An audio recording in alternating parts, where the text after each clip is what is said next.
And hello, everyone out there in podcast land, and welcome back to the Front Row Podcast, the podcast for people who actually like movies. And we come to you today in a somber mood, but also in sort of a celebratory mood of a life that was so big and so immense. We are, of course, here to talk about the death of legend of comic books, of pop culture, of everything, Mr. Stan Lee. I'm Jeremy Geckner, the editor-in-chief here of the Front Row Network. And with me today to discuss the life and times of Stan Lee, we have Flashbacks host and Zonasodes host, Scott McFarland. What's up, Scott?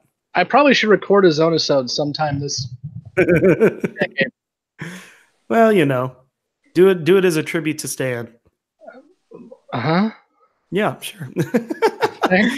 I think Rod Sterling would have a problem with that, but sure. Yeah, there you go. Also here, the host of Beyond the Mouse, the associate editor-in-chief of the Front Row, Craig McFarland. What's up, Craig? Hey, how are you guys today? Sad day in not just pop culture, but like just lots of many, like this guy permeated so many aspects of not only our childhood, but our adulthood. And, it's nice to just be able to talk about him for a little bit because he's one of those guys you just always thought would be around at 95 years old. Yeah, but it'll be nice to talk. Yeah, absolutely. I have to pick a bone with Disney releasing the Toy Story 4 teaser on the same day. I mean, they did that in the morning prior to the announcement of his death. So I can't imagine that their PR department was very pleased with that either. So yeah, a little overshadowed, but Toy Story 3 was the end of the franchise, right? Yeah, right. Well, rounding out our discussion here, we have a special guest from our friends over at After the Hype, the podcast there, Ryan James. Ryan, thanks for coming on with us today. Hey guys, yeah, really excited to be here. Obviously, it's been a rough day, and I think this will be a little cathartic, hopefully for us and the listener. Right. So, look, all of us have very interesting emotions to deal with here. How do you even start to break down a life as legendary as Mr. Stan Lee? He started in the comic book industry in 1939, created some of the most iconic characters we've ever seen on the comic book pages, and some of the most profitable characters in pop culture alone. Spider-Man, the Fantastic Four, just goes on and on and on and on. So let's just start it off here. When did we all first get introduced to Stan Lee? Ryan, you're our guest here. So when did you first become aware of Stan Lee? When did he first enter your life? Oh man, that's a pretty tough question. I would say that it came in a couple phases. Obviously, I remember being like 4 or 5 years old and watching Saturday morning cartoons with X-Men, Spider-Man, even the old Spider-Man show, the Super Friends, with Iceman. So obviously his work was super influential on me long before I kind of got to know the man. And then when I got a little bit older, you kind of recognize him. He makes cameos. But I started paying attention to his appearances in even things like the Spider-Man video game. You had the little comic shop, Stan's Comics, where you go and you talk to him and you read the Spider-Man comics. Or I think I really started paying attention to him with things like Stan's rants on YouTube. I watched a ton of those today. I mean, I just love any kind of interview with the guy. So I think, like I said, I had like a younger interaction with his work. And then as I got older in high school, I started paying attention to the man. Yeah, definitely. I'm right there with you on the Saturday morning cartoons, man. The Spider-Man and the X-Men TASs just were my jam when I was growing up. Craig, what about you? When did you first become aware of Stan Lee? When did he get into your life? Well, much like Ryan, I mean, it started with the cartoons for sure. And going back to those old school, there was even the old, outside of the Super Friends, there was also another like spin-off Spider-Man. And there was like a really, I can't remember, when did the Iron Man cartoon come out? Was that around the same time in the 90s? Yeah, a little later, yeah. Okay. Yeah, so, and I mean, so of course, like as a kid, you don't necessarily know, like these are just superheroes that you love and you enjoy. I would say probably the first time I was actually introduced to Stan Lee, like who this person was. I was probably way too young, but I had a brother that was 3 years older, and I saw Mallrats probably way too young. And that was probably like legitimately my first introduction to like, this is this this old guy who brought you so much joy into your life. This is that guy. And, you know, I think along with like what Ryan said with the YouTube interviews and things like that, and YouTube clips, he's just such a prolific interviewer when he's on a podcast. So I remember distinctly listening to a lot of the podcast he did with the Nerdist Network and with Chris Hardwick while he was still there at Nerdist. And, you know, he's just somebody that is always, to me, just oozed that fan appreciation. I mean, he did more cons than probably anyone ever, and he didn't need to at all, you know. And so there was some times there probably in about the 90s when financially Marvel was strapped, but I think it was his love for the fans that helped keep it going. And so yeah, I would say that that's probably how I got introduced to him. Absolutely. That's great. Scott, what about you? Mine was also the cartoons, but I'm a bit older. So my cartoon where I first heard Stan narrate was The Incredible Hulk from 1982. Yeah. Which, of course, I didn't see live, but my dad liked to record a lot of beta tapes. So one of the beta tapes was Incredible Hulk cartoon where he goes to Paris. And the first narration of there is, "Welcome, true believers," and on from there. And that's the first time I heard Stan, I think. But the first time I saw him interviewed was, again, a little bit for those kids. There used to be tapes called VHS tapes, and Pizza Hut used to give them out. And so Pizza Hut was giving out the Creator's Choice first 4 episodes of the X-Men cartoon, and on the introduction of those VHS tapes were interviews with Stan Lee, which I posted one of the YouTube links to my Facebook, which is a great interview where he talks about creating the X-Men. So that's the first time I got to see him interviewed, but it just indelibly his legacy is more so in his characters for me than him himself, because I didn't realize the connection until I watched that VHS tape back in 1992. Yeah, absolutely. I'm the same way with the cartoons, but, you know, I started reading comic books pretty young in my life, and I was mostly a DC guy. I was mostly into Superman and Batman, like young kids are you know, prone to be. But it wasn't until a friend of mine gave me, coincidentally enough, a Doctor Strange comic book that all of a sudden I was just like, well, what the hell is this? Like, this is so crazy and so out there, and I just wanted to know more about this character. And you know, I looked up who made this guy, and all of a sudden you just start seeing the cascade of characters that this guy created: Spider-Man, the Hulk, the Fantastic Four, Daredevil, the X-Men, Black Panther, Iron Man, Thor, Ant-Man, all these characters that came from this guy's brain. And it just blew me away. And it really kind of switched me over. I mean, I still have my appreciation for the DC Comics, but it really just kind of switched me over to, like, this guy's doing something even more interesting, which is basing these characters in our world.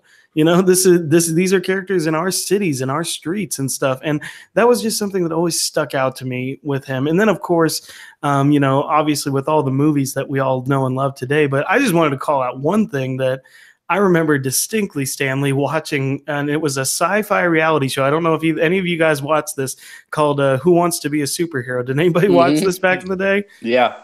Oh that wasn't that long ago, was it? Yeah, about back 10 in the day, years ago? it was 2007.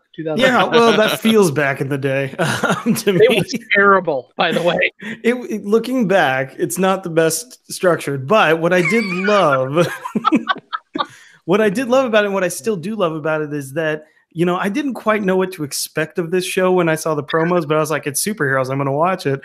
And what I loved about this show, though, is that you got that indelible sense from Stan Lee. He's trying to teach people what it means to be heroic in everyday life. That's what that show was really about.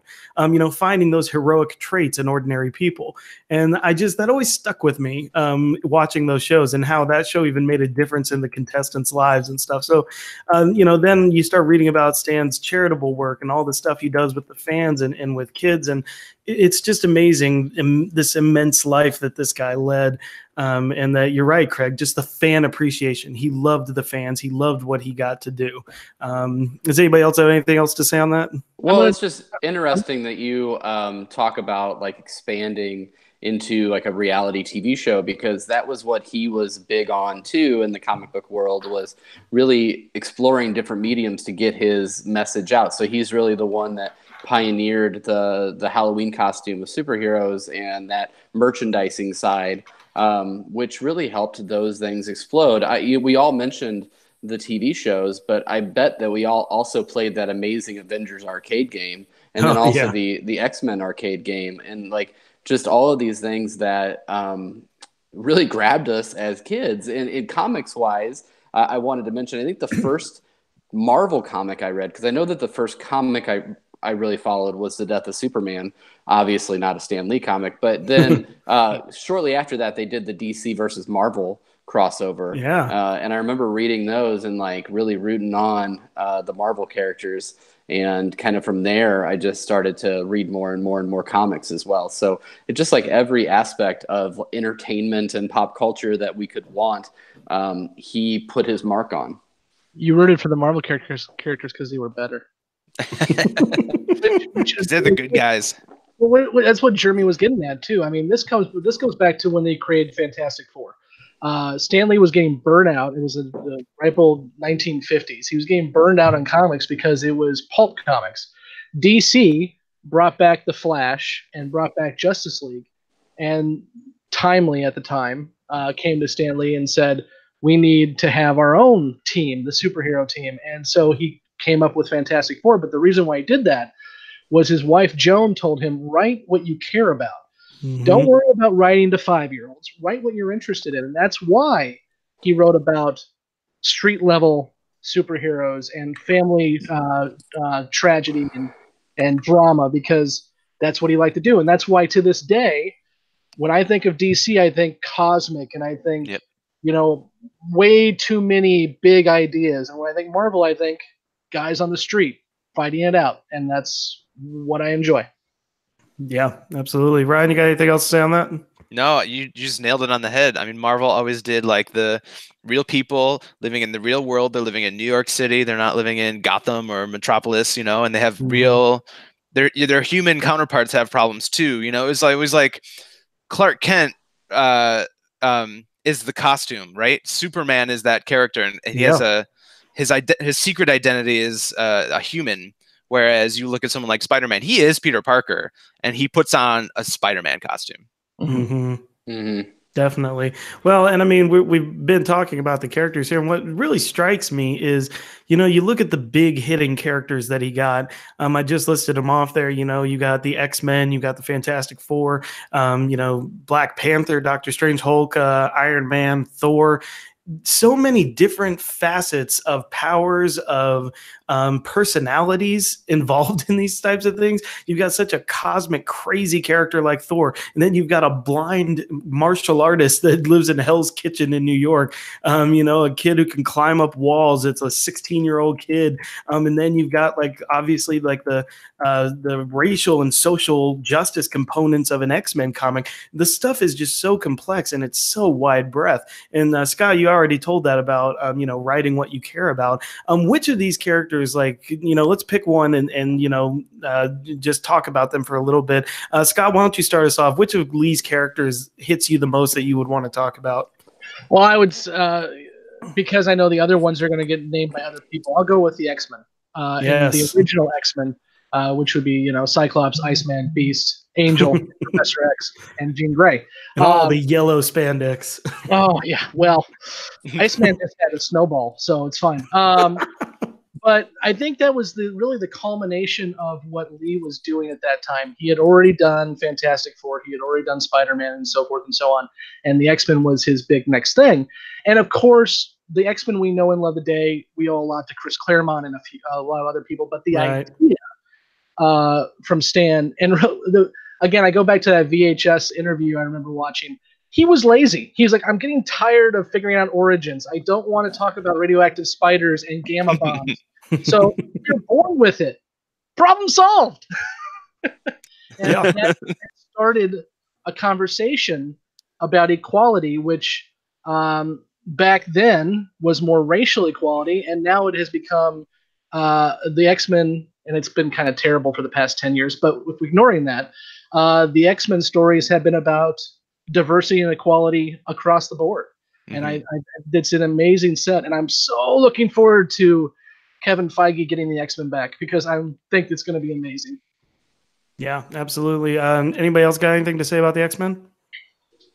I mean, just that they're amazing. It was just such a cool concept, and like you said, the evolution from those characters like the Fantastic Four, and then going into the X-Men, and then having this amazing series of comics that could just last and last and last, and still be so relevant. From going from 1960s era political sensibilities to today. It just is really interesting that he made such remarkable characters. I'm still pissed off they made Cyclops into Hitler, but I'm just going to ignore that. They did. For those man, they really ran out of stuff. Yeah. Yeah, and well, I mean, like, I just the sheer breadth of storylines you get out of that, like you touch on racism, you touch on anti-Semitism, you touch on more recently LGBT themes, everything can be like compacted into those characters and into those storylines, and making your main villains humanity. Making humans the ones that are the actual villains of that story, and finding sympathy with your main villain in Magneto. It's just an incredible way to take that. Ryan, what do you think about that?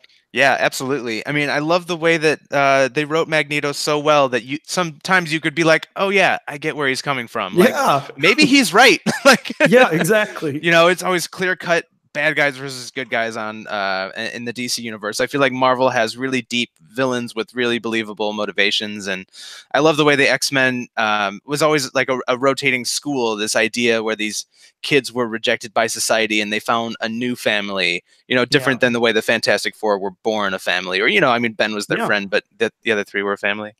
Yeah, well, he grew up with them too, though. Yeah, so, exactly. Yeah, yeah, absolutely. Of course. Stan Lee also gives us one of the most awkward situations in comics with the X-Men comics.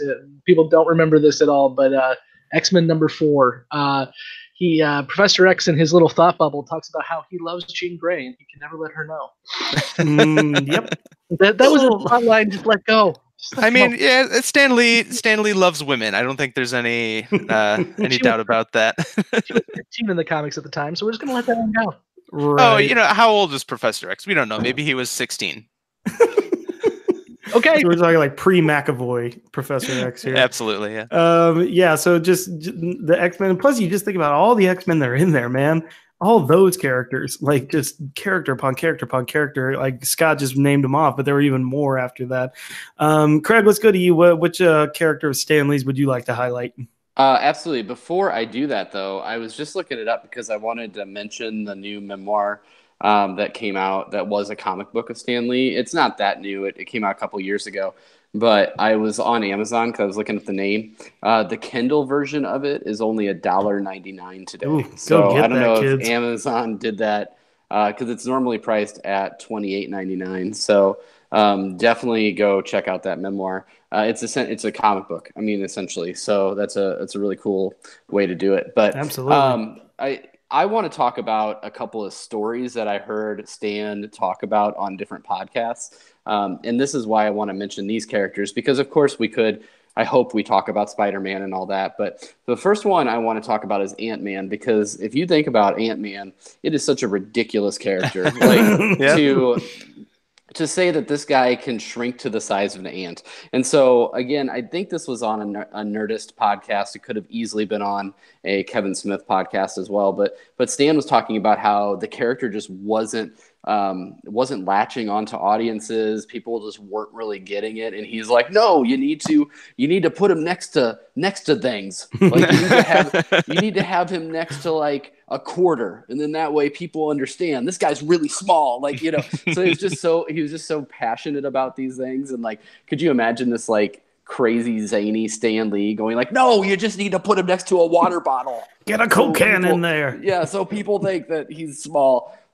Which I always thought that was a really interesting story. And then the second one I just heard about recently was he was really concerned when making Daredevil that the blind community was going to have this backlash against him because he's presenting this as they can have superhuman senses on the other five senses or whatever. Wait, are there five senses or six senses?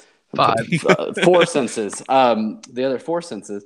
And what he actually got was a lot of praise, and he started receiving letters from parents of blind children and blind people just talking about how much they appreciate that this character exists. And so taking that idea of a disability and making it a special ability, it's a really cool way to do things. And something that I don't know was probably fairly revolutionary at the time. I mean, I can't think off the top of my head before, say, 1969 or whenever Daredevil was introduced, that there were many superheroes where they took something that was perceived as a deficit to them and made that their super heroic power. And I think that kind of inclusion in comics was also a big deal.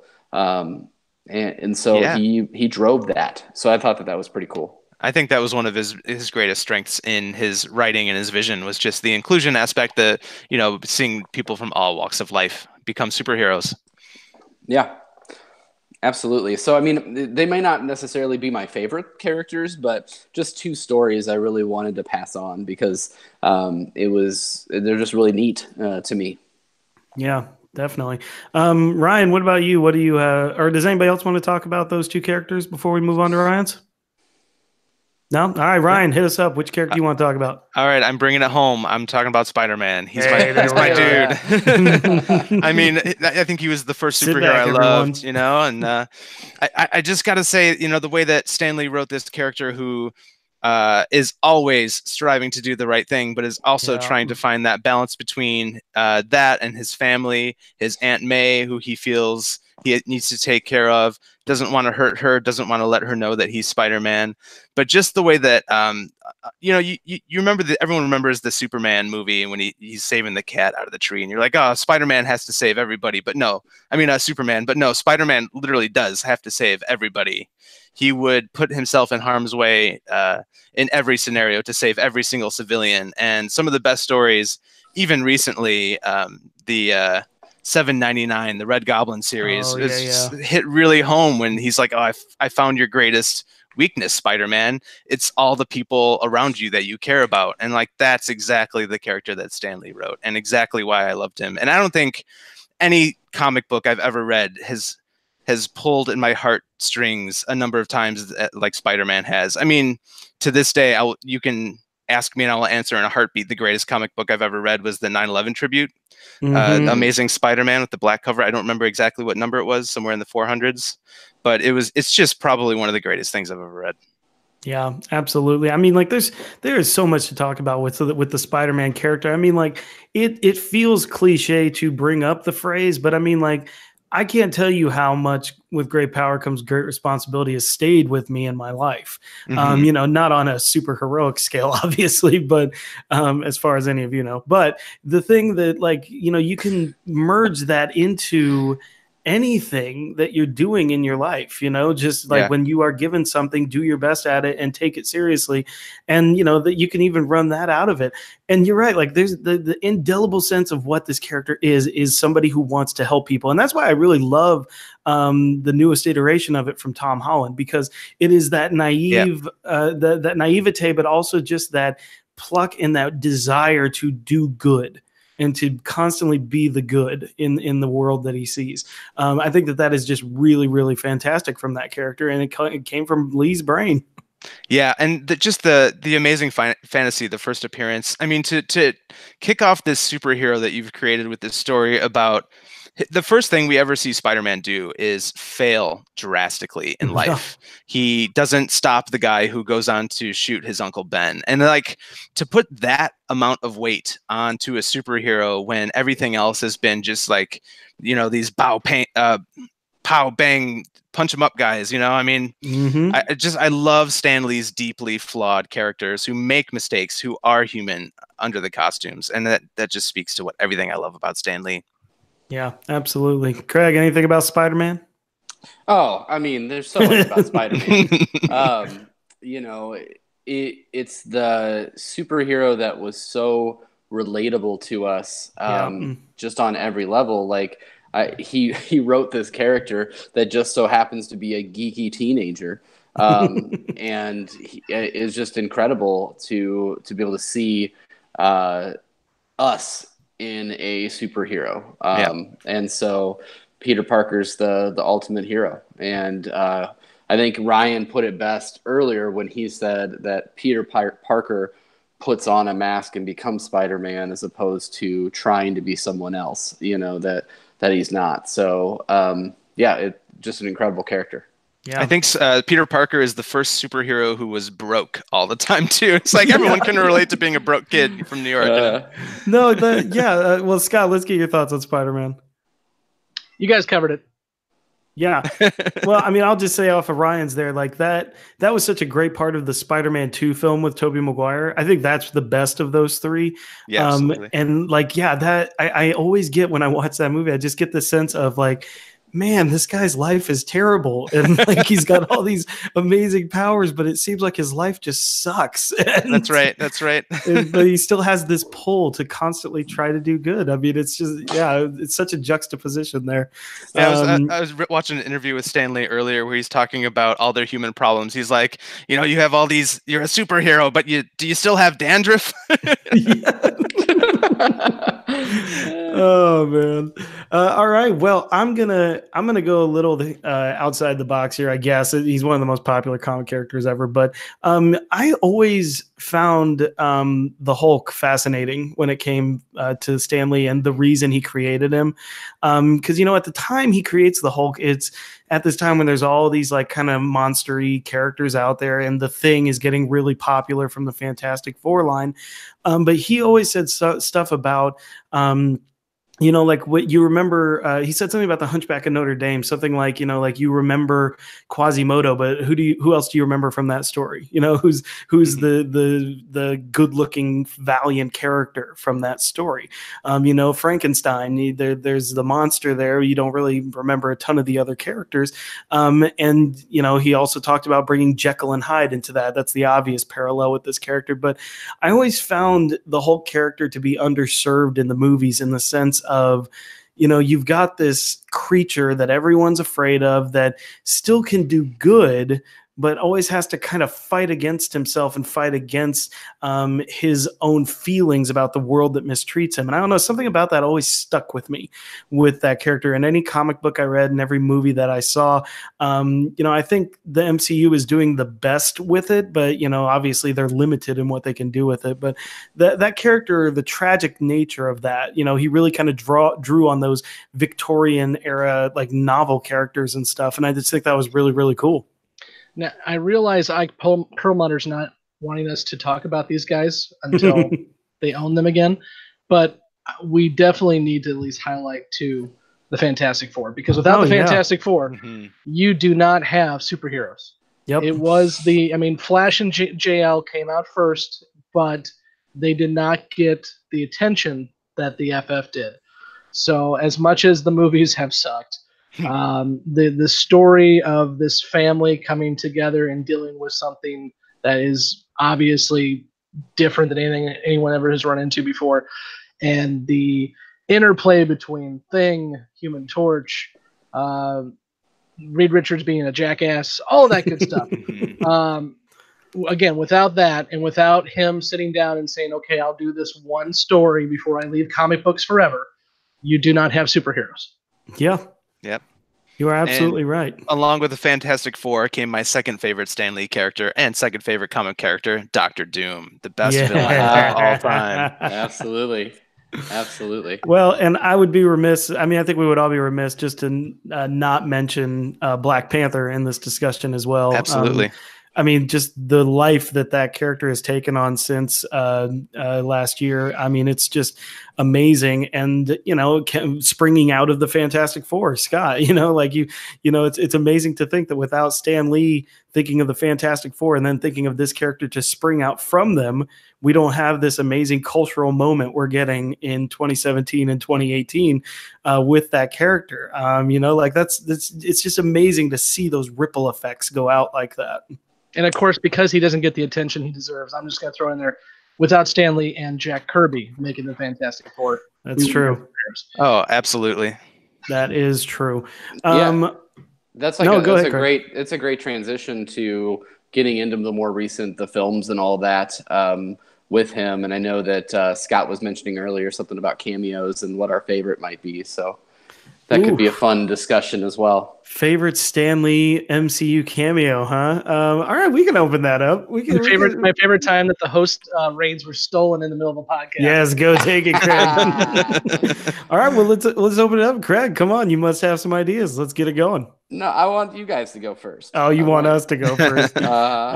Scott, you got one? Okay, I'm gonna do one that ties them all together. Ooh. And the theory, I know where you're going. The theory has always been that Stan, the reason why he's in all these films is because he's one guy. Yep. And the theory, and my theory for a long time was always he's a watcher. He's a Ratu. He's the watcher. He's there to watch everything and ensure nothing gets really screwed up. Okay, so you think that he is Uatu? No, I don't. Okay. Sir. Thank you for interrupting me, though. Yes. Shut up. So I always said he was the Watcher until Guardians Volume 2. Because he's talking to Watchers. Mm-hmm. And that's also, by the way, the first time I knew Fox and Disney were making a deal. Because they own the Watchers. Yeah. That's a whole story. But he's talking to the Watchers. So he is obviously not a Watcher. So therefore, he is another character in the comics, the one above all. Which is even more important. Because the one above all is God. And Stan Lee is God.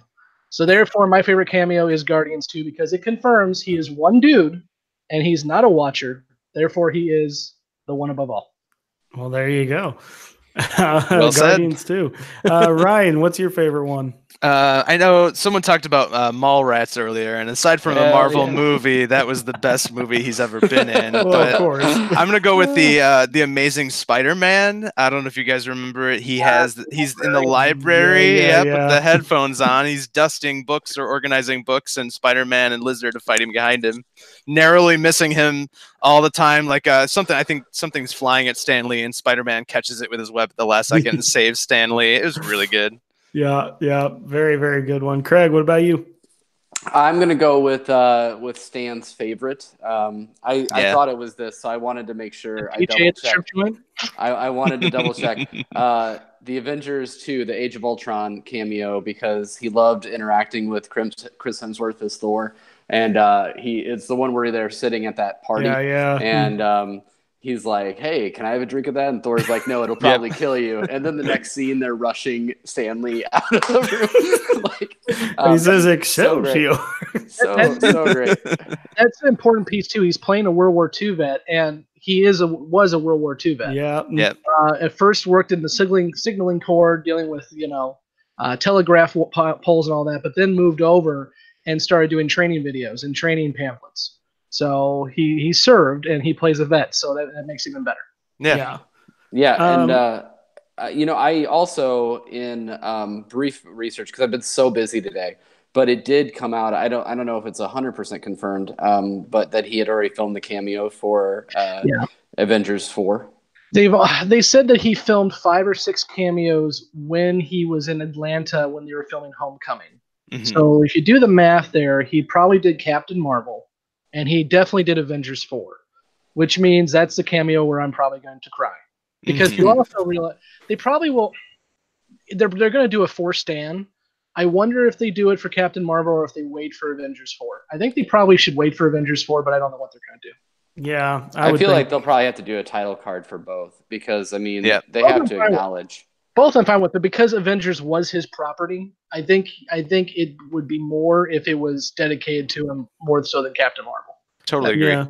Well, I would love. I think a card would be good in Marvel, a Captain Marvel, but I wouldn't even mind, the last post credit scene just being a nice tribute to him, for Avengers 4. Yeah. No, They that's normally true. only like to give us one post credit scene in Avengers, but so I mean, set up the next phase of the universe and then give us our goodbye to Stan. I think that would be great. I'm going to honorable mention Doctor Strange's cameo, just because I just love, like, the worlds are all bending over and they fall on the bus window while he's just sitting there riding along. I just thought that was so funny, but it's not even close to one of the best movies. But I love the cameo in Spider-Man 3 with Tobey Maguire, because, not to be too sentimental and all, but he walks up to Peter Parker on the street. They're showing like headlines of Spider-Man, and he looks at him and says, I guess goes to show you one man really can make a difference. Mm-hmm. I don't know, that one always just got me even in the moment. But now it obviously takes on a bigger meaning and a bigger impact. But that one was always one of my favorites because it got to be a little meta. And then he turns to him and says, "Enough said." Yep, enough said. Look, I mean, we talked about our favorite cameos here, but I mean, just briefly here, well, as brief as we can be, but the Marvel Cinematic Universe is the biggest thing in Hollywood. It is probably the craziest thing that has ever been done in Hollywood. This expanse of 20 plus films, all interconnected, all making bank at the box office. And it does not happen without Stan Lee. Let's just give our gush about the MCU and what Stan has given us in terms of these films. Ryan, why don't you start us off there? Oh man, that's a broad stroke to hit first, but it's all good. I mean, I just want to say, I think I want to focus on how proud Stan was for what he had created, and especially for the Marvel Cinematic Universe. I mean, I loved hearing him talk about his characters. When people would ask him, who's your favorite? And he said, I have to talk about my characters like I think most people talk about their children. I really just love them all. I can't pick just one. But it's Spider-Man. But I also love. You don't have a favorite. Yeah. No, I just also love, how happy he was with all the casting. I've heard him say, Robert Downey Jr. is fantastic. He is Iron Man, and I think he was just happy across the board with the way his universe shook out. Yeah, absolutely. Scott, what about you? What was the question? Oh, just about the MCU, man. Come on. Yeah. No, I Craig mentioned the 90s a little bit in the Marvel going nearly bankrupt. And I think Stan wasn't really involved in the MCU at that point when it started kicking into gear with Marvel and then soon with Disney after that. But without him being the face of not only Marvel Comics, but the face of comics in general over the course of the 80s, middle 90s, when comics may not have been around because DC was nearly bankrupt, Marvel was bankrupt, and that's why they sold off all the rights and so forth and so on.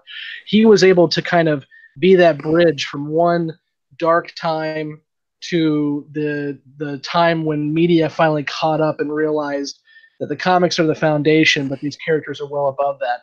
And so I think his piece to the MCU is getting us to here.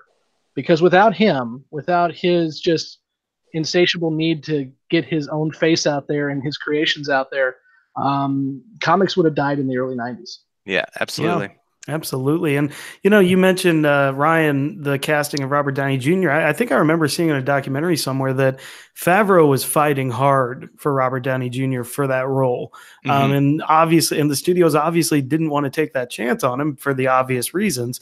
And I think I remember seeing an interview with Favreau where he said that he talked to Stan and, asked him what he thought about it. And that Stan's approval of that was really what kind of gave him the courage to keep fighting for Robert in that role. And of course, now we know, I honestly don't think the MCU exists without Robert Downey Jr. Absolutely. And that collaboration. So, I mean, just that alone, and then just this breadth of amazing characters that we get to take in 2-3 times a year. It's just insane. Craig, what about you? Norton is very upset with you right now. Yeah. I think you guys, I mean, you hit it all. I hardly ever get to go to the movies with a young child.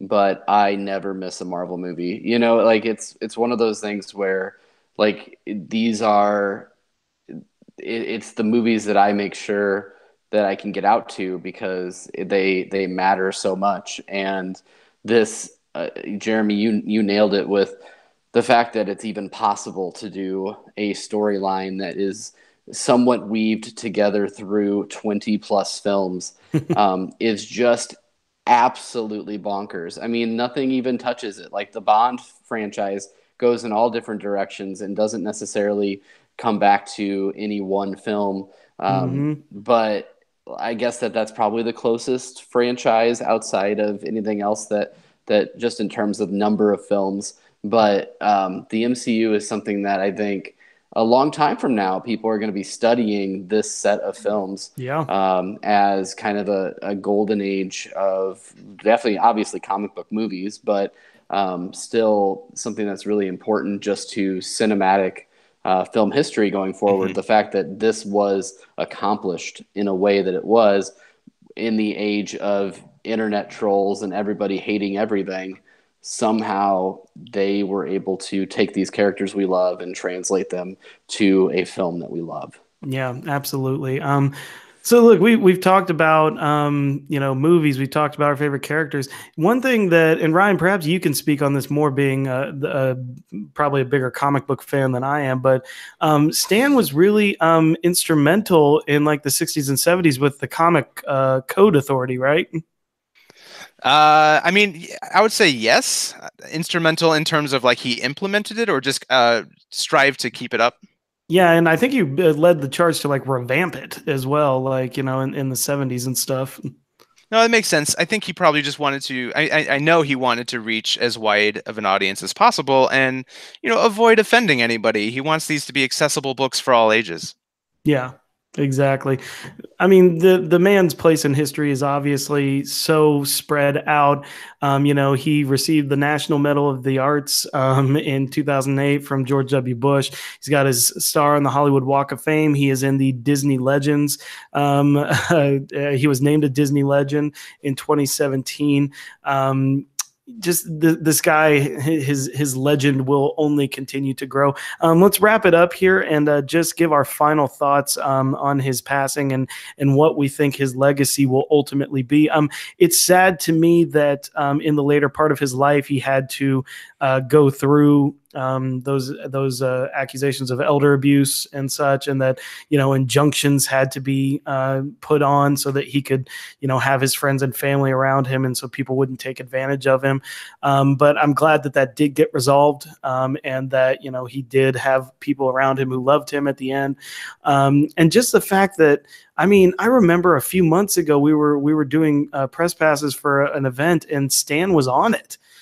He was at a con just not too long ago. I mean, they obviously had to pull him out, but he was there to the end. And you're right, Craig. I think you brought it up. Just the fans were his lifeblood. Yeah. And he never refused to go to any event. Hardly. I mean, he was always wanting to be there. And that's always how I'm going to remember him. Not just in terms of every time I see a Marvel movie or read a Marvel comic book, but just when I see videos or pictures of fans at Comic Cons and rabid fans in the movie theaters, or when I get to introduce my son to his first Marvel comic book, I'm just going to remember that this guy started it. This guy was the reason these things exist that I can share with him, and I'm always going to be grateful for that. So Scott, why don't you keep us going there? What do you think is Stan's ultimate legacy, and what are your final thoughts?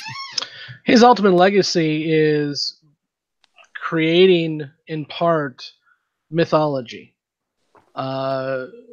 Centuries ago, we had Hercules and we had Poseidon and all of that. But when we look back, when we don't look back, when our children, our children's children look back at the 2000s and the 21st century, mythology for them are going to be comic book superheroes. Yeah. And his creation of many of them, but also his ability to keep them alive, as I already talked about, will be his legacy. It will go past film. It will go past print media. As long as people are looking for something that is a fantasy that gets you out of your day-to-day life, they will turn to his works.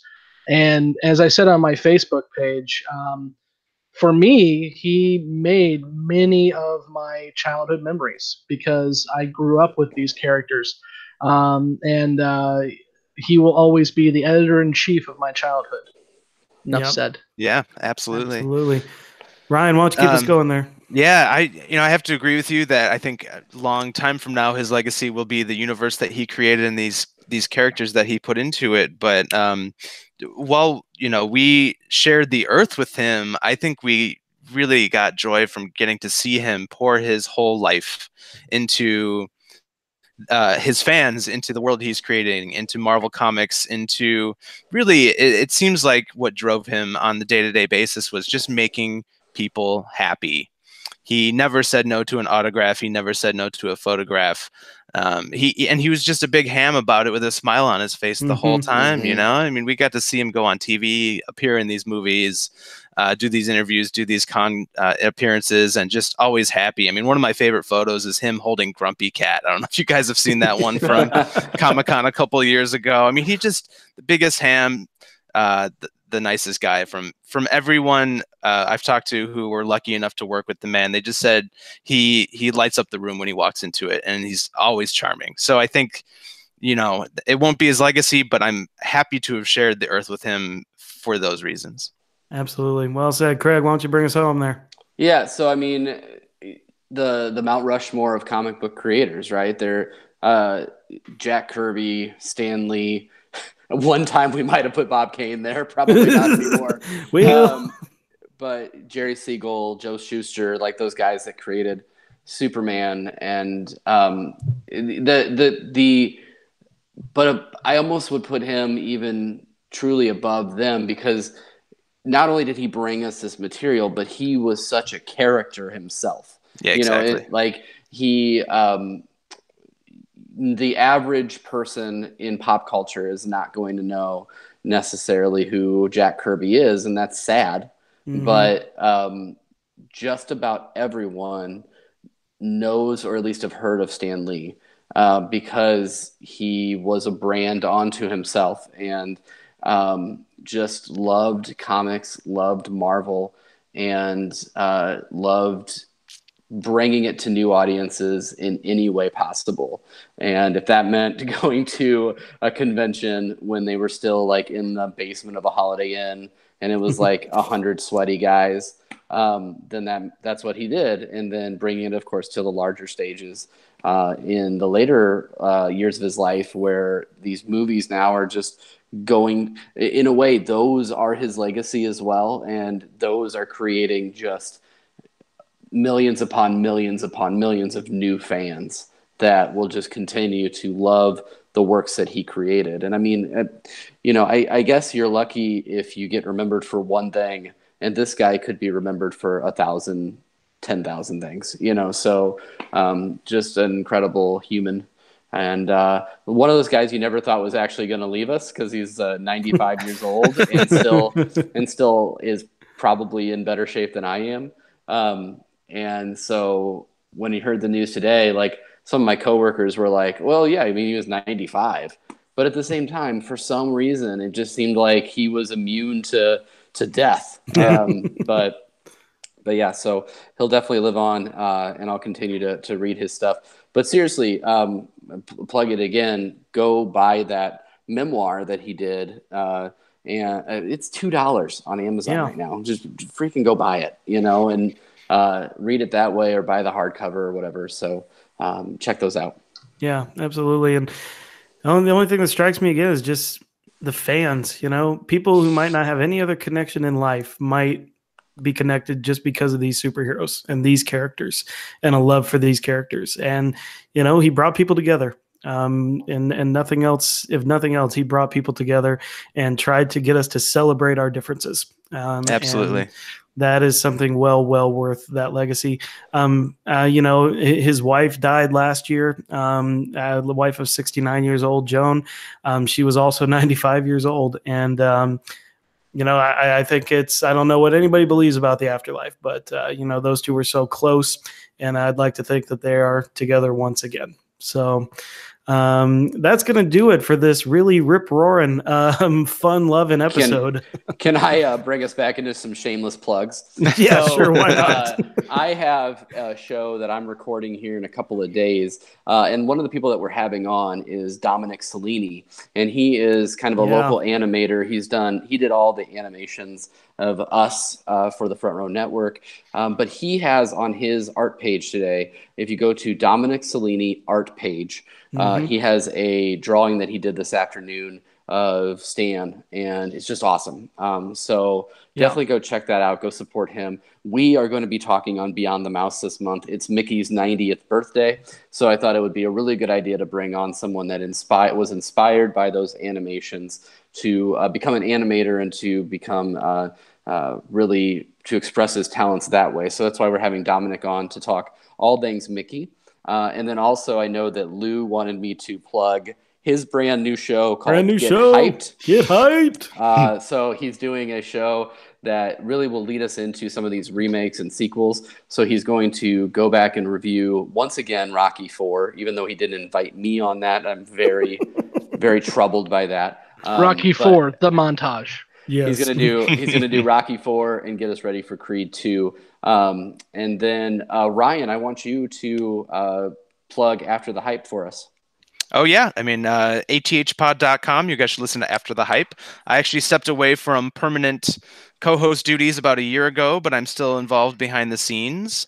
And I wish I could tell you what show was up next week for release, but we're always doing something fun. Okay. And you got to check out the battle episodes, especially, and some of the fun stuff we do aside from just the single movie reviews. What I love about After the Hype, I mean, I like that we do ours, like try to get it the weekend it releases, but it is kind of nice that you can step away from a movie for about 4 to 6 months, because they usually wait until it's like out on Blu-ray, which is about anywhere from 3 to 6 months, and it's kind of nice to get that perspective on it a little bit later. What were you gonna say, Scott? I was just gonna say the Meg came out like 5 minutes ago, and the Blu-ray comes out tomorrow. So Christopher Robin, I was like, oh damn, I missed Christopher Robin in theaters, and you need to watch that movie it on Apple TV. I will. It is so good. But does not the Meg, Christopher Robin. Does anybody else have shows they want to plug? Scott, what are you guys doing this month? I don't know. Flashback will be coming out. I'm writing a dissertation. What do you want from me? Fair enough. Well, I dissertation, know that, the podcast. Oh God. Well, I'll plug my show twice. In addition to the Mickey special, we will also be doing a full disclosure / Beyond the Mouse on Wreck-It Ralph 2. Ralph Breaks the Internet. So I'm excited to see that movie as well. I know that Jeremy's real pumped about it. So. Yes, because it should have. Nope, I'm not going to say that because we have a friend who might be offended by that. Anyway, that is going to do it for this episode. Look, just do yourself a favor. Go find a comic book. Go watch an MCU film. Go just read about Stan Lee on the internet. You will, if you have not fallen in love with him yet, you will fall in love with him. And the world is not better today because he's gone, but the world is better for all the stuff that he leaves behind. Real quick, for people that aren't comic book readers, does anybody have a strong recommendation? Doesn't need to be one that Stan was actually created, but maybe one of his characters. For instance, I would say great comic book that explains a character that is crazy, but in layman's terms, go read The Oath. It's a Doctor Strange book by Brian K. Vaughan, and I think it does a really good job of kind of reintroducing the character. So go read The Oath if you want to pick up a comic book this week. That's my recommendation. Definitely. I have talked about this series before. It's not really a series. It was just 2 graphic novels. Marvels follows the Marvel Universe from when the Submariner showed up. Actually, even before then, it follows the World War II and all that, and goes up until the late 80s when the story ends at that point. But it just basically, it's a journalist who's not Stan Lee, but you kind of get the idea that's kind of framed around that. And he follows the Marvel Universe from the outside looking in. It is a very good way to get an idea of what the Marvel Universe is in a nutshell into quick book reads. It's really good. Yeah, absolutely. All animated by Alex Ross, whose animation is always just, or whose drawings are just always so amazing. Ryan, what about you? I would recommend people jump into a modern classic. If you want to read some Spider-Man, you should read Ultimate Spider-Man, starting with #1 by Brian Bendis. Kind of some of the tightly written, you don't have to worry about 30 years of Spider-Man history. You can just start Ultimate Spider-Man #1, and it's kind of a retelling of the origin and some of his villains. It's really good. And you may find, like me, that Peter Parker is not your favorite Spider-Man. You may indeed. You may indeed. Craig took mine, The Oath. It's awesome. It really is just such a trippy read, and you can just dive right into it and not need any backstory and still really enjoy it. I'll go with your you said the Hulk earlier. Read Planet Hulk or read World War Hulk. World War Hulk will mess you up, people. Those are like crazy ass storylines based off of this character you think you know things about. And I know that it's kind of been brought up in Thor Ragnarok. They stole bits and pieces here and there, but just go read those series or read Old Man Logan and see what the Hulk's family's up to. So check that out too. Oh, man. All right. Well, we've got to get out of here. Thank you so much for listening to our thoughts on Stan Lee. We would love to know yours. Head to the Front Row Network on Facebook or on Instagram, or Front Row Reviews with a Z on Twitter. Brian, where can they find After the Hype? Just also the social media tags there. athpod.com sorry, give me 1 second. After the Hype / After the Hype on Facebook, Instagram, and Twitter. There you go. All right, so let's try and do our sign off here. I guess we'll go Scott Craig Ryan. For the Front Row Network, I'm Jeremy Geckner. Excelsior. I'm Craig. Excelsior. All right, and Ryan here. And as Scott said, Excelsior, and we will see you in the front row. Enough said. Nice. Good job, guys. Thanks for being on, Ryan. I know we're kept you up late. We're still recording. Oh, no worries. That's fine. Just saying.